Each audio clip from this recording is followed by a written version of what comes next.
시청자 여러분, 우리가 역사상 성군하면 세종대왕이 금방 떠오르시죠. 조선왕조는 518년 동안 요즘 우리가 추앙하는 성군이라면서 손가락을 꼽으려면 과연 몇 분이고 또 누구일까라고 묻는다면 누구를 대시겠습니까? 물론 가장 먼저 언급되는 왕이 세종대왕이고 그 다음은 목소리가 좀 낮아지면서 정조 임금 정도이겠죠. 세종대왕 업적은 그런대로 여러분도 잘 아시니까 이의가 없으시겠지만 정조대왕은 글쎄 하면서 고개를 갸우뚱하는 분이 많으실 겁니다. 어떤 분은 요즘 정치권에서 자기들의 지켜세우고 싶은 당대표를 우상화하기 위해서 감히 세종대왕에는 비교할 수 없고 자기 당대표가 정조대왕 같다고 한 말을 뉴스를 보고 들었는데요. 글쎄요. 시청자 여러분, 조선왕국 시대는 그렇다 치고 1948년 건국한 대한민국은 여러 대통령이 통치를 해왔지만 누가 그야말로 성군에 해당될까? 요즘 같은 글로벌 시대에 세계가 우러러보는 대한민국의 지도자는 과연 몇 분이고 누구일까 생각해 본 적이 있는지 모르겠습니다. 그렇습니다. 요즘같이 걸핏하면 멀쩡한 사람을 특검이다 탄핵이다 하면서 감히 성군 소리는 못 듣지만 그나마 존경을 할 만한 지도자가 누구냐고 묻는다면은 정치 성향에 따라서 헐거뜯고 하여서 오늘날 우리 국민들을 과연 이런 질문에 과연 누가 존경을 할 만한 인물인가 뭘 어리둥절할 때가 많죠. 시청자 여러분, 존경할 만한 사람을 가려낼 수 없다니 과연 그럴까요? 조선 왕조 500년 동안 성군으로 칭할 임금이 잘해야 두 분밖에 없다고 친다면은 대한민국이 지난 74년 동안 세계가 부러워하는 지도자가 한 분도 없다니 그 얼마나 한심한 나라일까요? 시청자 여러분, 오늘날 세계에서 주목하는 경제대국으로 성장한 대한민국을 일으킨 존경할 만한 사람이 없다니 무슨 소리냐고 하시겠죠. 걸핏하면 특검이다, 탄핵이다, 독재자다 하면서 눈만 뜨면 물고 뜯는 일부 정치꾼들 입에서라면은 성군에 앞서 존경할 만한 지도자가 누군가를 찾아볼래야 찾아볼 수야 없겠죠. 그러나 아무리 그러한 정치꾼들이 우리가 제일 떠오르는 인물의 해칠과 덧칠을 하더라도 우리 국민들의 제일 떠오르는 두 분이 있으니 과연 누구일까요? 두말할 것도 없이 건국과 6.25 전쟁에서 나라를 구한 건국 초대 대통령 이승만 대통령과 나라를 너무 사랑한 나머지 비록 부대타라는 방식으로 시작은 했지만은 나중에는 군복을 벗고 정식 대통령 선거를 통해서 대통령으로 당선된 후 오늘날 같은 경제를 일으켜서 조선 왕조 500년 동안의 가난의 굴레에서 벗어나지 못했던 이 나라를 일으킨 박정희 대통령이야말로 우리가 이 마음속에서 유일하게 꼽는 대통령으로 남아있죠. 요즘 일부 정치꾼들은 민주화하고 떠드는 대통령을 거론하지만은 건국 대통령인 이승만 초대 대통령이나 경제 대국을 만든 박정희 대통령이라고 민주화를 거부한 대통령이 아닌데도 자기들만이 유일하게 지켜세우는 대통령이 전부인 것처럼 지켜세우면서 이승만 대통령이나 박정희 대통령에 대해서 해칠 덧칠 하기에 여념이 없죠. 일부 정치꾼들은 아무리 그런다 하더라도 오늘날 우리 국민들이나 다른 나라 지도자들의 볼 때도 이승만 건국 대통령과 한강의 기적을 이룬 박정희 대통령은 국내 우리 국민이나 세계 지도자가 대한민국 하면 우러러보는 그리고 부러워하는 참으로 위대하고 훌륭한 지도자이라는 데는 이의가 없죠. 그렇습니다. 초대 이승만 대통령은 미국에서 독립운동할 때도 일본이 하는 짓을 보고 결국은 망하게 될 것이며 공산주의는 말로만 공산주의지 자유가 없는 전체주의로 망하게 될 것이라는 예언을 하면서 미국 사회에서조차 존경을 받아오다가 건국 후 6.25 전쟁으로 한반도가 공산화되는 것을 막아낸 의지는 범인으로서는 감당하기 어려운 일을 해냈죠. 오늘날 우리 모두가 향유하고 있는 자유민주주의 국가야말로 전적으로 이승만 대통령 덕분이라고 해도 과한 말이라고 할 수 없죠. 또 박정희 대통령은 가난해서 찌든 나라를 살리고 온갖 어려움을 극복해서 소득에 에르하르트 총리가 라인강의 기적을 만든 것처럼 이상으로 한강의 기적을 창출한 훌륭한 분이었죠. 패전국 독일을 폐허해서 오늘날 동서독을 통일시키고 라인강의 기적을 일으킨 독일 에르하르트 대통령보다도 더 열악한 환경 속에서 역사상 유례를 찾을 수 없는 한강의 기적을 창출한 박정희 대통령을 우리 국민들은 결코 잊을 수가 없죠. 다음 동영상은 박정희 전 대통령이 살아생전 오늘날 우리의 삶을 경제대국으로 국민으로 만들게 한 당시의 박정희 대통령의 지적입니다. 감상해 보시기 바랍니다.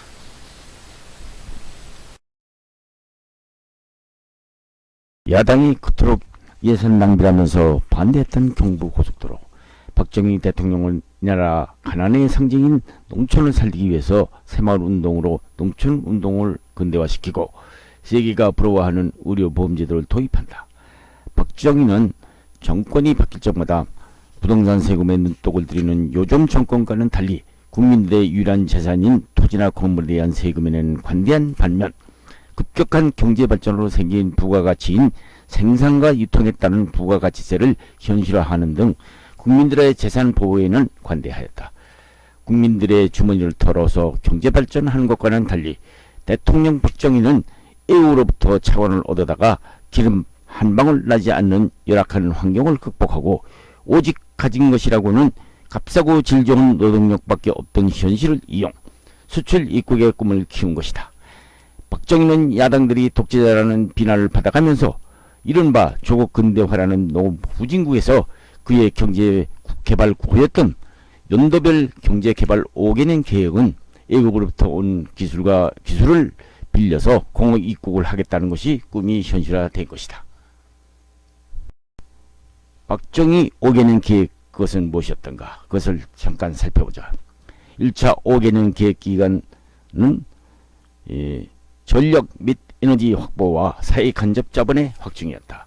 2차 5개년 계획 기간에는 식량 자급자족을 위해 농촌 근대화를 위해 새마을운동은 시작되었고 공업화에 박차를 가하여 포항제철, 발전소, 다목적댐 등을 건설하는 동시에 이를 뒷받침하였으며 이를 위해서 전국의 1인 생활권을 통한 수출을 달성하였고 줄곳에 산업단지를 조성한다. 제3차 5개년 계획은 경제자립을 위해서 중화공장을 건설하고 고유 모델인 자동차 생산까지 하게 된다. 경제개발 5개년 계획은 세계 역사상 절대 빈곤 국가였던 이 나라를 20년 만에 선진국 문턱까지 발전시킨 박정희의 경제정책의 대표적인 사례였던 것이다. 물론 부전자원이 없는 불모의 땅에 외국으로부터 돈과 기술을 빌려서 가진 것이라고는 이승만 정권 시절 교육받은 양질의 값싸고 질 좋은 노동력밖에는 없는 이 나라를 급속히 개발해 가자니 국가자원이 중화학 분야에 집중화하는 바람에 재벌을 집중하는 현상으로 대만 모양으로 중소기업은 세락을 면치 못했으나 대기업 발전에서 나오는 부가가치 덕으로 국가는 그 과실로 지금 따먹고 있는 것이다. 민주화만 외치면 먹을 것과 옷이 나올 것이냐는 박정희의 국가 간에 대한 소신은 경제개발이라는 목표를 대만과 같은 민간주도의 중소기업 경제개발이 아닌 대기업 중심의 개발이라는 것은 세상이 다 알고 있는 것이다.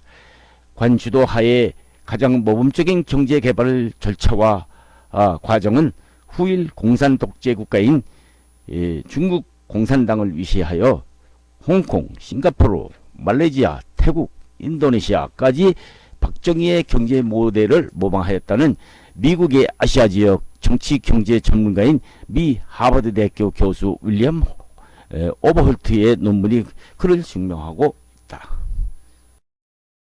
특히 중국이 오랜 공산 독재하에 다른 동남아 국가보다 20년이나 뒤처져 있었겠지만은 동남아 이웃 소국들이 한국의 박정희 모델이 성공적이었다는 것을 알아내요.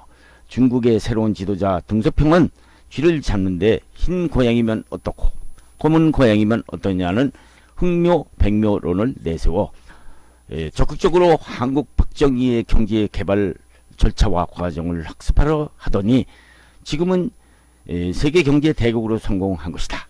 오버홀트 교수는 중국이 이토록 경제 발전을 한 것을 두고 중국 경제 발전 지도자와의 대화 중 그 비결을 한국의 박정희 경제 모델에서 교훈을 얻었다는 등 등소평 시대의 국무원 총리 주릉지로부터 말을 들었다는 것이다. 중국 국무원 총리 주릉지는 오버홀트에게 이렇게 말하더라는 것이다. 나는 어느 서구로파의 경제 개발이 내포하는 교훈보다도 한국 박정희 모델이 내포하는 교훈을 집중해서 연구했어요. 라고 하더라는 것이었다. 등소평과 주릉지가 이 모델로 성공했다는 박정희 경제 개발 모델. 돌이켜보면 박정희는 경제 개발의 수장으로서 이 나라의 경제 성장을 눈부시게 이끈 뛰어난 CEO면 틀림없는 것이다. 그의 이 나라가 가난에서 벗어나야 하겠다는 뜨거운 열정 없이 현상 유지만 하려 들었다면 이 나라가 이만큼 빠른 성장과 민주화도 이룩하였을까? 그의 3차례에 걸친 경제개발 5개년 계획은 그의 뚜렷한 비전이 없었다면 불가능했을 것이다. 박정희는 그 어려운 베트남 참전이라는 정치적 군사적 결정 와중에서도 최대한의 경제적 이익을 얻어왔다는 것은 누구도 부인하지 못한다. 물론 대만과 달리 소수의 재벌 위주의 경제개발 비난을 받고 있지만은 그 시대의 경제개발 모델은 우리에게 기회를 주었으니 지금같이 취직을 못하고 방황하는 젊은 세대와는 달리 대학에서 장학금까지 미리 대기업에서 주어가면서 졸업 후 자기 기업에 의무적으로 취업하게 하려는 우리에게 고용 대국을 이루어주지 않았었던가. 물론 국내 고용은 남을 나라하고 애국으로 이익만 쫓아서 탈출하는 재벌 기업들이 문제지만은 그 애써 키워놓은 파일을 애국에 빼앗기고 있는지는 취직을 못하고 방황하는 세대가 왜 이 지경이 되었을까? 무엇이 우리를 평야 속에서 우리 젊은이들에게 취직을 못하게 하고 거리를 방황하게 만들었는가를 고민해야 할 시대인 것이다. 요인이야 많겠지만 부디 한 가지로 요약한다면은 좀 일람된 소리지만은 우리는 현재 독재자라고 욕을 하고 있는 대한민국의 뛰어난 지도자의 리더십이 부족을 뛰어넘어 무능이 때문이 아니었을까. 지금도 이 나라에는 개벌 독재라면서 비난받는 박정희의 리더십을 따를 인물이 없다는 것이다. 세상도 변하고 우리도 많이 변했지만은 우리는 박정희 시대의 경제 모델만큼은 변치 않고 그대로 유효하지 않을 수 없다는 것이다. 물론 박정희 모델로 그대로 하자는 얘기는 아니다. 박정희의 경제 모델이 단순히 정치적 이유로 미워서 무시하고 있다면은 박정희 모양으로 우리 지금 시대를 어떻게 볼 것이며 그 돌파구를 어떻게 헤쳐나가야 할 것인가를 모색해야 할 것이 아닌가. 우리는 이 나라의 젊은 청년들이 일자리가 먼저다. 이들을 구원해줄 뛰어난 리더십이 필요한 지도자가 필요한 것이다.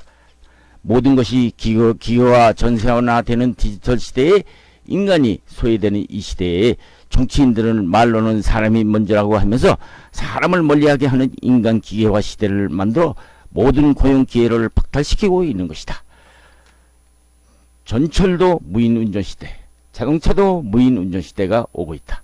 인간이 소외되는 시대에 누가 이 국민들에게 잘 먹고 잘 살게 해줄 것인가. 그나마 퇴직자들의 유일한 하나밖에 없는 재산까지 토지 등급을 올려서 세금 인상을 노리는 정치권은 자기들은 남을 나라하고 정치 논쟁만 하고 있고 국가 발전을 시켜 그 과실로 정치를 해왔던 박정희 시대가 다시 그려지는 시대의 이유가 그랬기 때문이다.